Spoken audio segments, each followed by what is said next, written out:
Sarah. Melissa. What are we reading today?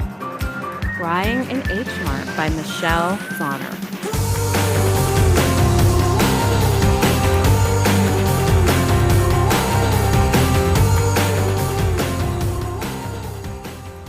So Sarah, welcome to 2024. Is this a new year, new you situation? No, it's definitely a new year, same me. I have no energy to have a new me. Well, luckily, I love the you that you are. I would actually be disappointed to hear that you were rebranding and changing course. But there's always kind of like a freshness. I always say like the beginning of the year is like, your pencils are your sharpest. You're on the first page of a notebook. Do you have at least a feeling of kind of rejuvenation? I think I'm looking forward to the new year. And I mean, I was sick over the holidays, so I feel like I entered 2024 like a little like depleted, if I'm going to be perfectly honest. And winter is not my season. I don't like the lack of light in the winter time. I don't like the cold. I'm not really an outdoorsy winter sport person. So, but I look forward to spring approaching and it getting lighter and just what awaits us in the year ahead. So that's my that's my positive spin on it. Which I think forward thinking, that's like a good trait. Yeah. So I think that's good. And of course, the darkness in the days kind of makes huddling up with a book and a cup of tea just like extra cozy. So we're going to talk about Crying in H Mart. And I want to know, how did you come to read this book? Is it common for you to read memoirs? It's actually not. I was thinking about this, and when I was younger, like in my 20s, I definitely read a lot. I had a little bit more of autobiography kind of kick going on, especially those written by musicians, but not really memoirs. So this one kind of was slightly unexpected, but and it was, I think, a slightly interesting way in how it kind of came into my life. But for my work, because I work at a community college and I work in alumni relations, and I had come across an alum who had written a memoir. And I ended up meeting with her and getting to know her. I read her book, which was called Finding Mary. Her name is Julie Rumrill. It's a real kind of sad, but ultimately has a positive ending to it. But she lost two of her sisters due to different circumstances when they were young. And it was her kind of coming to terms with that. And so spending a lot of time with her, reading her book, it kind of maybe brought me kind of into the world of memoir a little bit more than I'd ever been before. And so I think I was a little bit more open to reading a memoir after that. And this book, the author is Michelle Zauner, and I had really encountered Michelle Zauner first as a musician. She is best known for her project Japanese Breakfast, which is an indie pop rock band. And I had first heard of her probably back in like 2017. She had a song called Roadhead, which is a memorable title for a for a song. And I wonder if it was also part of the memoir, if you will. So I remember hearing that song and it really like kind of sticking out to me. And she had an album that her latest album was released in 2021 called Jubilee. And it was all over kind of indie radio. And at one point last year, her song had just finished and the DJ came back on and they mentioned the fact that she had written a memoir. And I thought, oh, that's really interesting. And so I ended up kind of doing a little search on it. And I thought, I think I'm going to read this. And so I requested it from the library, our local library, and ended up reading it in the spring. So this is a little bit of a cheat. It's not a book I've read in 2024. But it was one of my more memorable books that I read in 2023. And when we were talking about these early episodes in January, I thought this is the one I want to talk about. So, yeah, I know you were really excited to kind of bring this one to the podcast and have an opportunity to talk about it. Do you want to just give a bit of a summary? Yes. So Crying in H Mart is Michelle's account of her mother's passing due to cancer. And it's really an exploration of that time in her life, making, I guess, peace with her mother's passing, but also kind of reconciling her relationship with her mother, which wasn't always a positive one, but also coming to terms with her identity, both as a Korean American and as an artist. I think that that's really the kind of overarching theme of the book, is kind of dealing with grief, especially grief of one's mother, who was such a formative person and a force in one's life, as well as coming to terms with identity, both artistic and cultural. Yeah, I wasn't really familiar with Japanese breakfast. I kind of came to both of these at the same time for obvious reasons, and I have not read Crying in H Mart.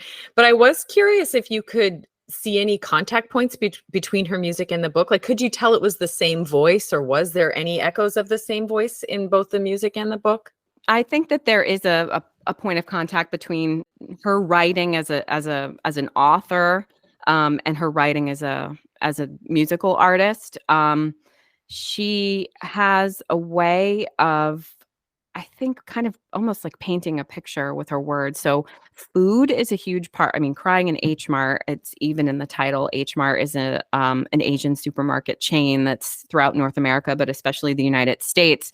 And food is such a huge part of this book and her association with her Korean heritage, and the way that she describes foods, the way that she writes about food. It's joyful, and I really hear that when I listen to her music as well. And then something that's of note, her first album, which was called Psychopomp, she wrote directly following her mother's death. She was still living at her childhood home in Oregon just after her mother passed away. And I think that her writing that album was something that was kind of helping her come to terms with her grief, and certainly this book is as well.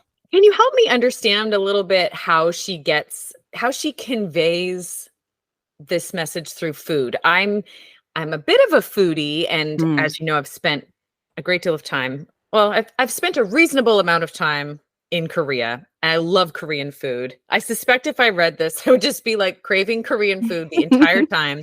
But I do find it tricky to think about, like, how does she get that message across through words on a page? I love that you asked me this question. And it's funny because when we saw each other this summer and we were talking about books, I had mentioned this book to you, and I thought that you would love it because food is such a big part. I know that you have such a love for Korean culture from the time that you spent there. And I just thought the combination of the two would be like right up your alley. So this is a little spoiler alert for you, but this is actually your book. Oh, I'm sending it to you after I take my little tabs out that I have for my quotes. I bought it for you back in the fall and then meant to send it to you for Christmas, but didn't because I didn't have my shit together. And so I was like, well, I'll use it when I talk about this on the podcast. But the first chapter of this book actually first appeared in the New Yorker in 2018 as a piece that she wrote about her mother and how H Mart has been this place for her that she had found herself getting very emotional and mourning her mother. And it's a beautiful piece. And I would recommend to anyone who's considering getting this book, go to the New Yorker's website and, look up this and read it. It's not a very long piece, but it really kind of sums up. You can get a feel for her writing. But one of the things that she talks about early on in the book is that food is a way that her mother showed love. And her mother, in the way that she describes her in the book, was, I don't think, the easiest person. And she had a bit of a tumultuous relationship with her, especially as a teenager. I think her mother was really expectant of her, and had a lot of kind of aspirations for Michelle that she didn't necessarily share and have for herself. And I think that created a little bit of a difficult relationship for them, when she was a child, but certainly as a teenager.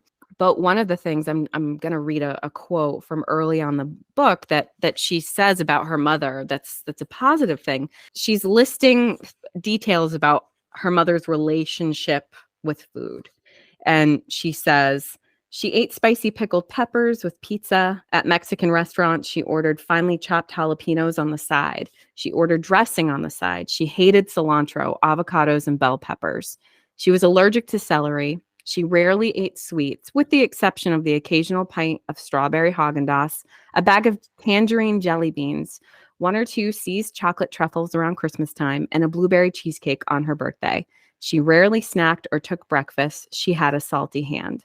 I remember these things clearly because that was how my mother loved you, not through white lies and constant verbal affirmation, but in subtle observations of what brought you joy, pocketed away to make you feel comforted and cared for without even realizing it. She remembered if you liked your stews with extra broth, if you were sensitive to spice, if you hated tomatoes, if you didn't eat seafood, if you had a large appetite. She remembered with banchan side dishes you emptied first, so the next time you were over, it'd be set with a heaping double portion served alongside the various other preferences that made you you. And I just thought that that was such a lovely way of her, kind of describing her mother and the way that she showed love. And, we recently talked about This Is How We Love by Lisa Moore. And we had this whole conversation about like the different ways that love is shown between people. And I think that with our relationships, especially with people like our parents, like sometimes these relationships are not ideal. And I think it's important for us to be able to observe the way that they are showing their love to us, because sometimes it can be hard to find. But I think that it's something that I think if you can observe it, you can really absorb it. And so that's something that I appreciated. And that's like early on in this book. That's really sweet. And I love too how it's not that it's mundane but it's daily life, right? So it's Hmm. like just eating, we can do it every day. But then the ways in which people care for us through that or show care, and it's your sustenance. It's literally what's going to keep you going, what's going to charge your batteries. And yeah, you can do it in a way that is really dripping with courtesy and that the level of care that can be put into it. It's like such a scalable thing. But that clearly, like, she used a lot of her mental energy to make sure that that interaction with someone was one that was thoughtful and caring. That's really sweet. Yeah. And two, I think for Michelle, she struggled to find her mother's approval. And the one real strong way early on from her childhood onward was the relationship that her and her mother shared with food. And not only in the way that her mother would show her kind of care and affection, but also in the sense of like connecting to her mother's culture. Michelle describes that every summer, her and her mother would go back to Seoul, which is where her mother was from and where Michelle was born and spent the first year of her life before moving to the United States. And, always kind of looking at her mother, and her mother, I think, was like kind of demonstrated like a seemingly like perfection to Michelle as a little girl, and she could never like live up to it. She was clumsy. She was too much of a tomboy, and it was really through food that her mother saw her, and accepted her and appreciated her. And so there was another part of the book where she's talking about one of their summer trips to Seoul. And she talks about her mother, who normally was very strict and, wouldn't let her do a lot of things, and how like when she would go back to Korea, it was different. She would almost resort back to her own kind of childhood self and would be more playful and would be a little bit more permissive. And so there's another piece that I just wanted to kind of share. And she's talking about the first night that they arrived in Seoul, and they're at her aunt's apartment and they're starving because of the time difference and trying to, go to sleep, but their bellies are rumbling. And so she says, at night, my mother and I slept on a futon mattress in the living room, facing away from the glass sliding doors. I hated sleeping alone and relished the opportunity to sleep so close with her out of the need for an excuse. At 3 a.m., we tossed and turned, tortured by jet lag. Eventually, my mother would turn and whisper, "Let's go see what's in Halmoni's refrigerator." At home, I was scolded if I got caught poking around the pantry past 8. But in Seoul, my mom was like a kid again, leading the campaign. Standing at the counter, we'd open every Tupperware container full of homemade banchan and snack together in the blue dark of the humid kitchen. Sweet braised black soybeans, crisp yellow sprouts with scallion and sesame oil, and tart, juicy cucumber kimchi were shoveled into our mouths behind spoonfuls of warm lavender kangbap straight from the open rice cooker. We'd giggle and shush each other as we ate hanzhang with our fingers, sucking salt, rich, custardy raw crab from its shell, prodding the meat from its crevices with our tongues, licking our soy sauce stained fingers. Between chews of a wilted perilla leaf, my mother would say, "This is how I know you're a true Korean." And I just think that that's like so important to her, this approval that she gets from her mother from such an early age based on how she eats. And there's another section of the book where they go to this market where you can buy all sorts of live seafood and then have it not shipped, but brought up to different restaurants that are in this market and cooked for you fresh. But there's live octopus that you can actually eat raw. And, everybody's looking at her and they don't think that she's going to be able to eat it. And she talks about how she takes like the biggest, most wriggly arm of this octopus and like dips it, puts it in her mouth and chews it. And they're all so impressed with her. And her mom's so proud of her. And I think that that's just such a beautiful demonstration of like that relationship that they have, the positive of their relationship. And I love this idea, this image of the mom having this sort of this comfort level when she's in Korea, this confidence, a sense of belonging that she can be a different version of herself with her daughter too. Like, and that experience, like when she's living in America, maybe she's always kind of second guessing herself. She might be unsure of her behavior. I'm kind of projecting some things here, like making assumptions about like an immigrant experience. But then when she's in Korea, she's able to be a different version of herself because of presumably a sense of belonging or comfort that she feels there. Certainly. And when they're in Korea, she's with her sisters. And when Michelle is younger and they're going on these trips with her grandmother as well. And so, being able to speak her original language with comfort, being with family, being in this place that she is so familiar with is going to be so different than how she is because they live in Oregon and they live in a relatively rural area of Oregon. And, after reading this book and in preparation for this podcast, I listened to a couple interviews with her, and in certain areas, for Koreans who come over to the United States, they find a lot of comfort in Catholic churches or Christian churches and kind of form kind of makeshift communities with other, kind of Koreans who have come over, but they don't do that. Michelle's mother doesn't do that. She kind of rejects the church. And so she doesn't have a huge network of other kind of Korean families or Korean women that she can be herself with. So I think that's why those trips are so important too. Was the dad American? Yes. What's the relationship with the dad in general? Is he in the picture? He is in the picture. He was originally from Philadelphia and ended up going over to Korea to work. And that's how he met Michelle's mother. And then they lived there for a year and then came back over. And they're married throughout the entire book and, throughout her mother's life and passing. I think he is someone who maybe like has struggled with like alcohol and in the past before he was even with Michelle's mother, maybe with like some substance abuse issues. And since the publishing of this book, Michelle is actually like estranged from him. And that process kind of started after her mother died. He's certainly in the book and he's certainly talked about, but her mother, I think, is so much more of a prominent figure. But he loved the Korean culture. He loved traveling and they traveled a lot. So even though like neither one of them were very educated, they brought like this really rich kind of cultural experience to Michelle growing up. And she talks about that in the book. So I think she appreciates that from both of her parents. And he was a very adventurous eater. So it's not like he was dictating, how things were in their household. At least that's not the impression I get.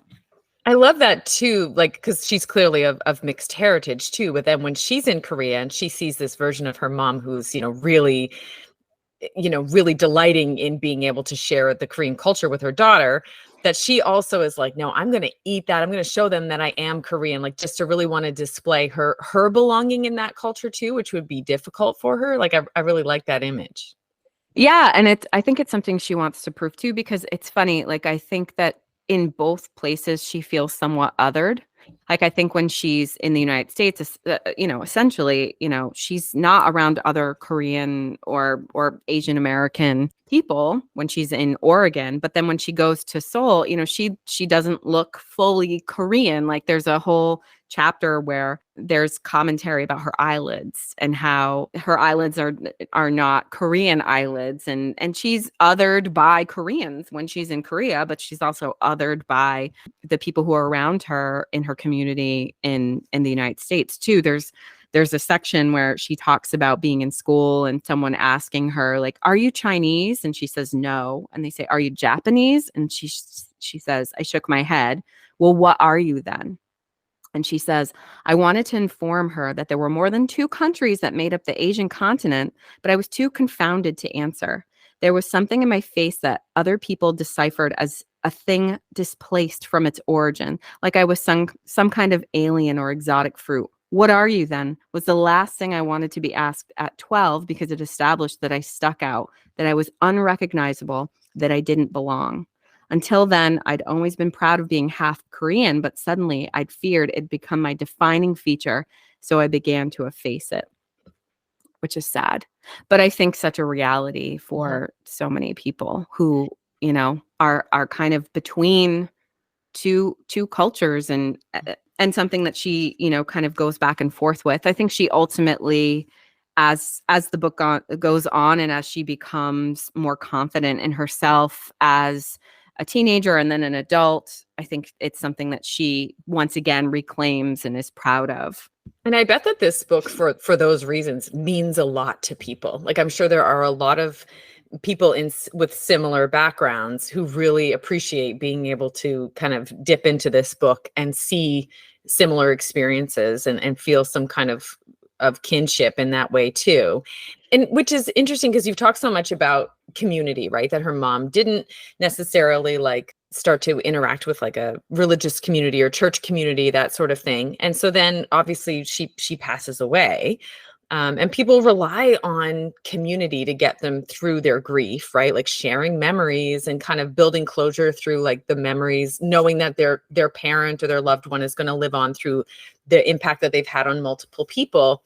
So I imagine then grieving for her mom after her death without a larger community, that must have been exceptionally hard. So that must be part of the book as well, like her processing this grief. It is. And so her mother gets sick when Michelle is turning 25. After she graduates high school, when she's 18, she moves to the East Coast. She moves to Philadelphia to go to college, and she ends up staying there. And that is really where her relationship with her mother starts kind of turning around, because it was a really rough teenage years, kind of relationship between them. The relationship really deteriorated, and it was one of the reasons why she decided to kind of go so far away, the opposite coast, so that she could kind of get away from her parents, but really her mom and her mom's kind of expectations and need to control her, and her lack of understanding, because like early on, as she's, kind of coming into her teenage years, she discovers music and finds a passion for it and learns how to play guitar and starts playing open mic nights.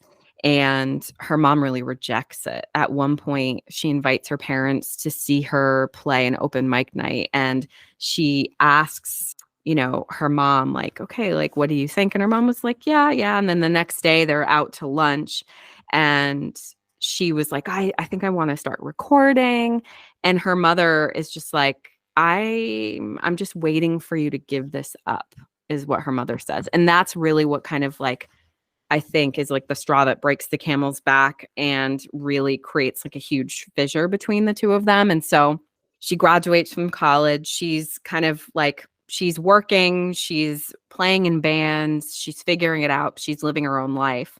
And then her mother gets this diagnosis, and she drops everything and goes back to her parents' house and wants to take care of her mother. At that point, she kind of wants to try to be this perfect daughter for her mother and kind of rectify some of the things that were negative between the two of them. And she stays with her. It's not, unfortunately, her mother, she was, I think it was stage 3 pancreatic cancer. And so it's like less than a year that her mother ends up living. And it is a very unflinching portrayal of what it's like to, care for and be with someone who is, at that kind of end stage cancer. And that, I think for some people that might be difficult to read about. But she writes about it beautifully, but again, unflinchingly. But yeah, she really has like a hard time kind of coming to terms with her mother dying and this lack of community, going back to, kind of your original question.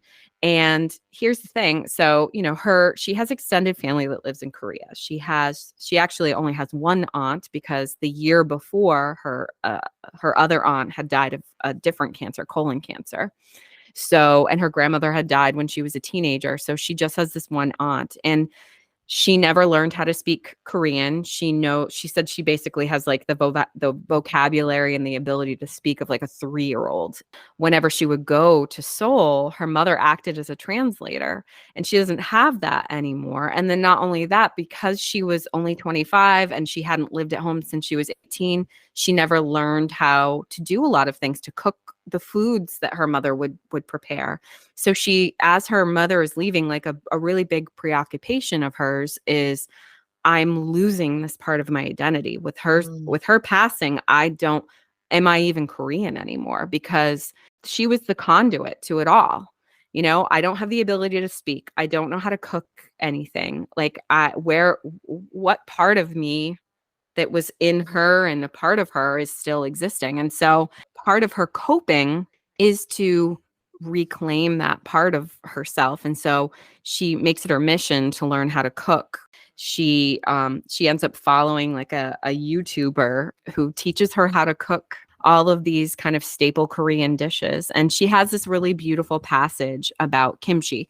And like it's a whole like chapter where she talks about it. And she ends up getting this kimchi fridge from her dad, ends up shipping it to her. That was her mom's fridge. And the whole chapter where she's talking about what this process entails of, because it's painstaking and long and smelly, but beautiful, like aromatic, the garlic and but she talks about the idea of like fermentation and death. And so another passage, she's talking about her mom, and she says, now that she was gone, there was no one left to ask about these things. The knowledge left unrecorded died with her. What remained were documents and my memories, and now it was up to me to make sense of myself, aided by the signs she left behind. How cyclical and bittersweet for a child to retrace the image of their mother, for a subject to turn back to document their archivist. I had thought fermentation was controlled death. Left alone, a head of cabbage molds and decomposes.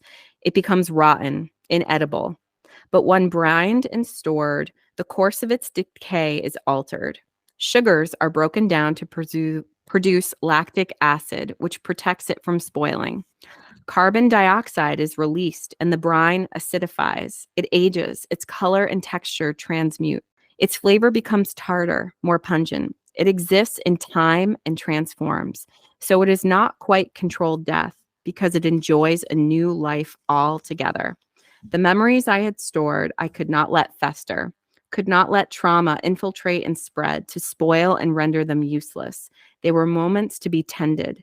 The culture we shared was active, effervescent in my gut and in my genes. And I had to seize it, foster it, so it did not die in me, so that I could pass it on someday. The lesson she imparted, the proof of her life, lived on in me, in my every move and deed. I was what she left behind. If I could not be with my mother, I would be her, which I think is like such a beautiful way to like look at, like, by these acts of like recreating, and working with the ingredients and creating food that her mother is living on through her. Her Mhm. culture is living on through her. And I just love that so much. And especially I think kimchi, which is like such a staple of the Korean diet, and like it and it is like it's a fermented food. And so this idea of like looking at death and looking at like this fermentation process and like how something doesn't have to just die and decay. It can be transformed into something else, something beautiful and something nourishing. So I That's really love that. fantastic. Yeah, Isn't it? Yeah.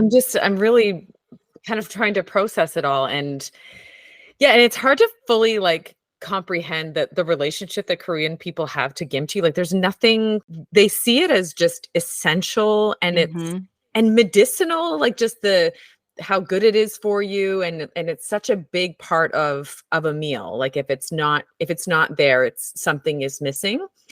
I really did, when I was coming into this call today, I was like, I really don't get how food in a book works, like, other than then we sat down and ate. Like, I knew there'd be more to it, but the passages that you've selected do, like, really show how she was able to get that across, like, how she was able to use food as such an important tool in sharing this story.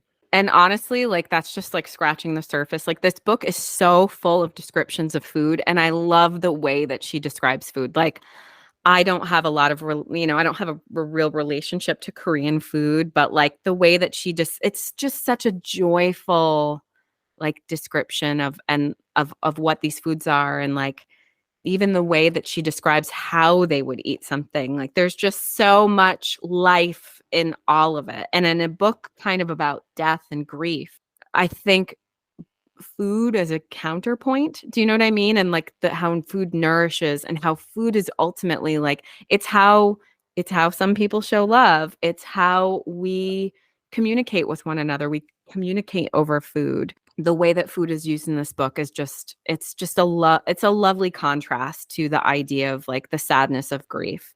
It is life, and Mm. for her so much more than that, because it's this connection to her mother, it's this connection to her culture. And one thing that's interesting to me too is I was assuming that they had a very strong relationship, like a very steady, consistent relationship based on a couple of the quick reviews I had listened to and read. And a lot of times relationships between mothers and daughters when it comes to food are very toxic. Why are you eating that? Don't eat so much. You don't need, like, that is something that I think a lot of females in particular go through with their parents. And it seems like it was the exact opposite in this case, that these two women were just like reveling in food together as opposed to resisting it and seeing it as some sort of like threat to their femininity or something.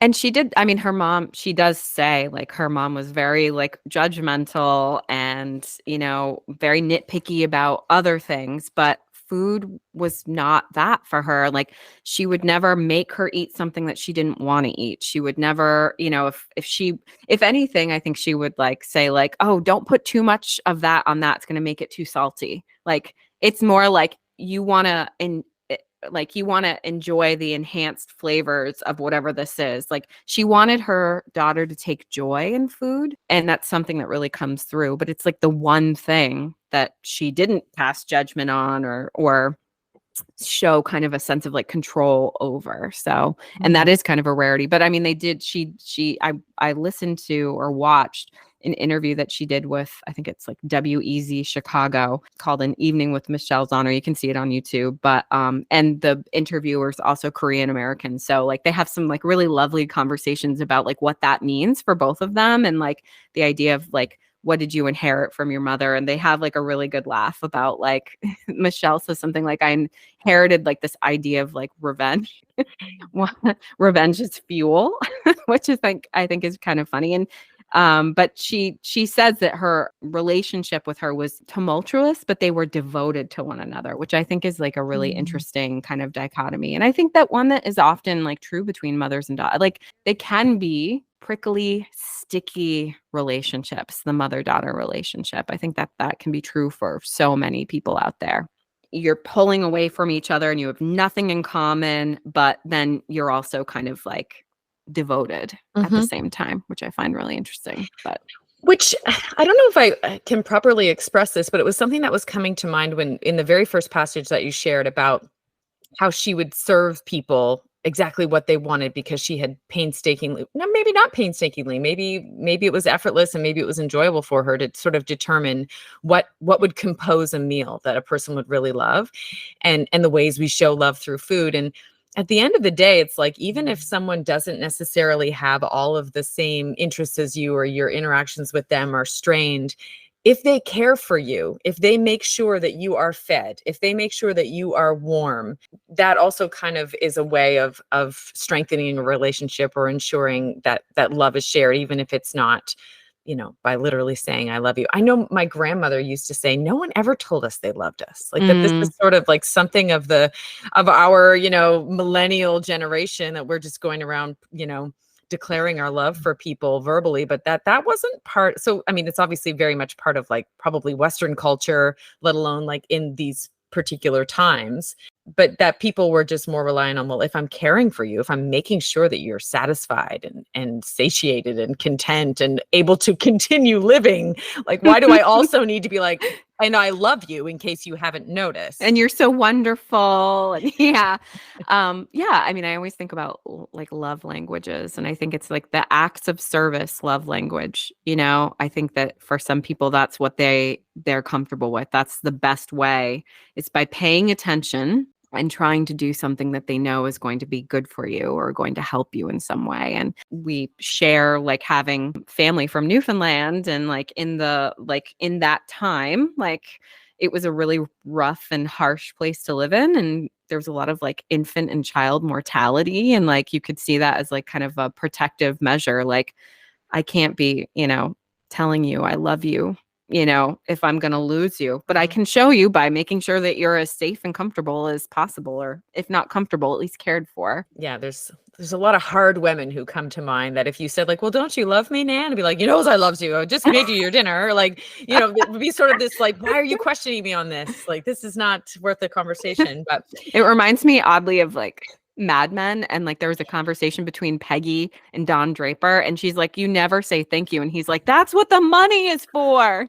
And it's that same idea. Like, I am like, you're getting something out of this. That should be enough for you. You want me to like pat you on the back and like, yeah, exactly, exactly. There's other transactions happening that represent mm, the thank you and the I love mm, you. yeah. But I think I was listening to something the other day, and they were really focusing on character development in an almost nauseating way, frankly. And Mm. it put me in mind when I was thinking about this book and talking to you about it.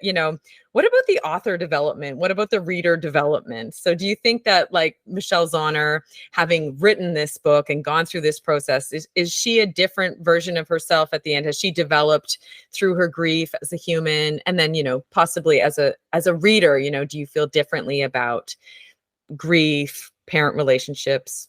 I do. Like I think that certainly she shows growth throughout this book. And even like, and I think it continues like in listening to some of the interviews, because this book was obviously like published in like hardcover when it first came out in 2021, and then by the time that the paperback came out, she had had a very successful third album that like garnered 2 Grammy nominations. So she was more famous. Like, she wasn't really Mhm. famous when this book came out in a bigger, I mean, indie rock. I mean, how many people are like would know?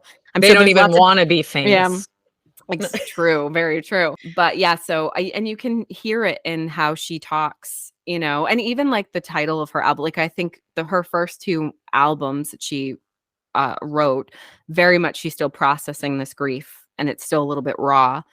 This third album that she produced is called Jubilee, and you can hear it and you can feel it. Like, there's a joy that she is Mhm. bringing into things, and there's like a solidness that you can feel in her that I feel like even when this book was originally written, like she's still kind of grappling with it a little bit. And I will say for me, like I wept reading this book, like towards, the end.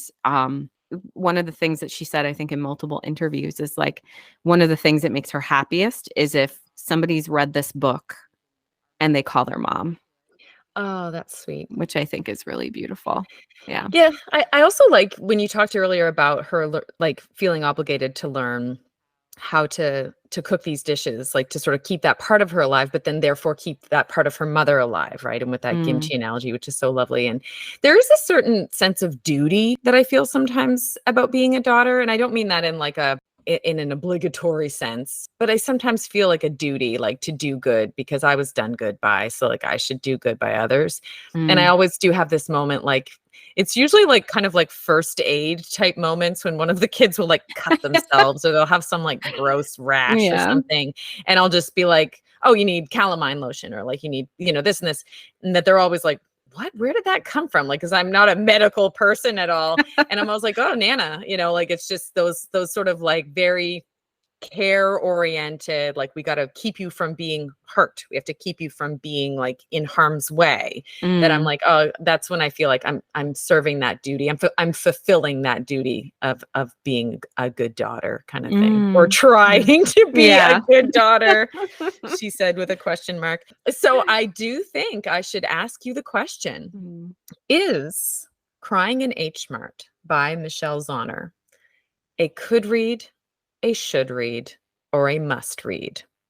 It's a must read. I think it's an absolutely beautiful book. I feel like if you are a daughter, if you're a mother, I feel like it's a book that you should read. And I think if you're someone who's, ever struggled with your identity, I think that there's a lot that this book has to say. The only caveat I will say, and I already alluded to it earlier, is that it is unflinching when it talks about what it is to see a person die from cancer. And I think that for some people that may be difficult. And so I would say that with caution. It's a must read, but if that's something that has touched your life and is something that's a sensitive subject, I'd want you to know that going in. That's very important. And I'm assuming it will mean different things to different people in different moments of their lives. Oh, I'm very excited. It's a must read. That's why I got it for you. Do me a favor, actually. Leave the tabs in. Don't take those tabs out. If you do have an opportunity to put it in the mail to me, and no rush, no pressure.